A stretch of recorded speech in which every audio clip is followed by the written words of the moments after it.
Welcome into the 24/7 Sports YouTube page. I'm Emily Proud. Coach Carl Reed is here to give us some relationship advice. Okay, not that kind of relationship advice. We're talking more coach-to-player relationship, because recently Nick Saban told ESPN that the dynamic of relationships with his players has really changed, and more the dynamic of commitment was the word that he used. Through NIL, through the transfer portal, how have you seen from a coaching perspective those relationships with players change? Well, it used to be when you recruited a player, Emily, you knew that you were going to have that guy on campus for 4 or 5 seasons. But now you know it's almost like speed dating. So some of the discipline things that players used to deal with, some of the things that they used to do in terms of working really hard, waiting on playing time and things like that, they're not willing to do that anymore. So you know if you get a guy and he doesn't play right away, if he plays very well and feels like he can get more money on the open market through NIL and the transfer portal, he's going to look at other options. So it definitely changes things. The days of guys waiting around on campus, those days are over. So I understand where Coach Saban is coming from with that. Yeah, I like the analogy of speed dating, right?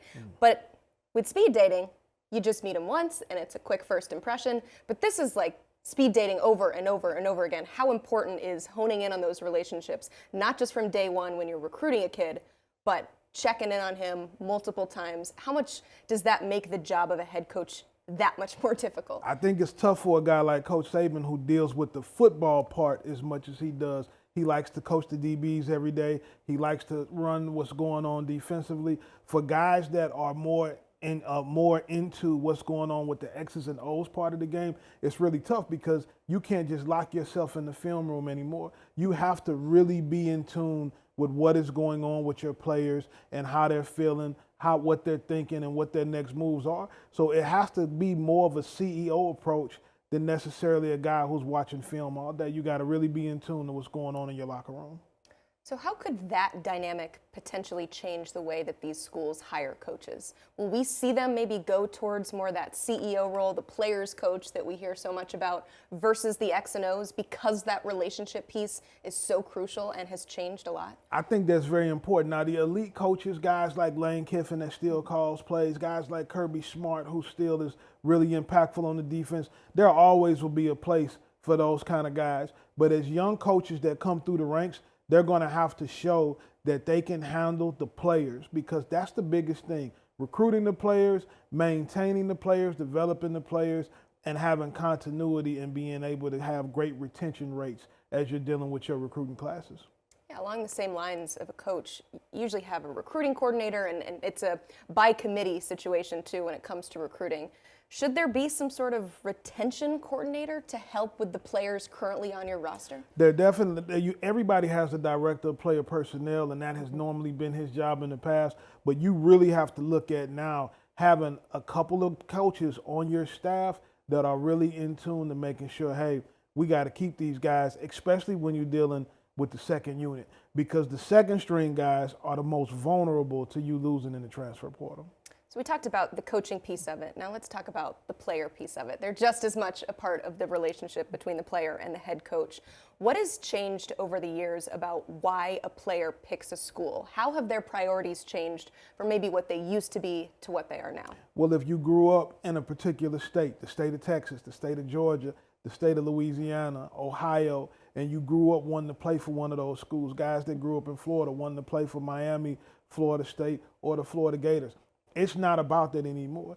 It's about the money. Show me the money. How much money can I get? What is my NIL deal going to be? Every recruit is asking about that. They're thinking about that first. It hurts them sometimes because they're not as in tune with who's going to coach them, what kind of system that they're going to play in. But everybody right now definitely wants to know, how much am I going to get paid for coming to your school? And that has become the #1 priority. For the ones that don't get the big bucks, we still see players transfer because they want to be a part of maybe a different offensive system. They don't like where they currently are. What's another priority outside of money? It bums me out a little bit, Carl. Well, after a year or two of being in the program and you might have chased the money, you realize that, man, if I want to go to the NFL, if I want to have a chance to play, I better get somewhere where I can get more touches. I better get somewhere that's a better fit for the kind of player that I am in terms of scheme. So the second time around, that can become more important to certain players who are stuck in a bad system fit. But for the most part, guys are still going to look at money first, and even on that second go around, they might be willing to take a little less money, but it won't be much. And what's the point of all these recruiting coordinators and the people that help bring in these kids and the cell and the nice buildings you see, LSU putting in so much money to their facilities, and you see these recruiting cells. I mean, we do an entire show about recruiting. We do so much of that here. If it's just all about money, then what else is the sell for those recruiters? Well, I think that the game is changing, and it has to change for everybody. It will eventually change for even the way that we cover it, the way that we see it. It's definitely changing for the coaches. And what you'll see over the next decade is which coaches adjusted to the way that the game is today. Not who is still fighting to keep it and saying, oh my God, everything is terrible because it's not the way it used to be. The guys that are going to dominate the next decade, 2 decades of college football, are going to be the ones who adjusted to the way that things are now, and they made their staff and their program fitted accordingly. Let's end with this. You mentioned it.